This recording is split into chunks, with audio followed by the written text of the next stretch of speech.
יש משהו לא נורמלי בחדר החקירות. מגיע אליי אדם, אינטליגנט, חזק, שאין לו שום סיבה שבעולם לדבר איתי. ועדיין, אחרי מספר דקות, הוא משתף איתי בדברים הכי אינטימיים שלו. מתוך אמון מלא, מתוך שיתוף פעולה מלא. מה קורה שם בחדר החקירות?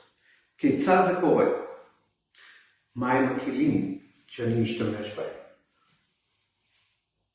שפת הגוף שאני משתמש. שפת הגוף שאני רואה את הצד השני וממנה אני לומד ואני עושה. ועוד כלים רבים. קוראים לי ניסים תשובה, אני בעלים של חברת חקירות עשרות שנים. במהלך הקריירה שלי חקרתי אלפים רבים של חקירות, חלקם מתוקשרים, מורכבים מאוד.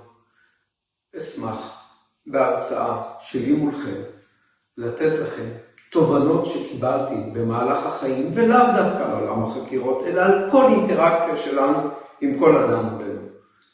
את הכלים, אלה כלים בסיסיים אבל משמעותיים מאוד, שבאמצעותם אנחנו יכולים להגיע לתובנות, לשיתופי פעולה, לאמון, לתקשורת בונה ומיידית. אשמח להיות חלק.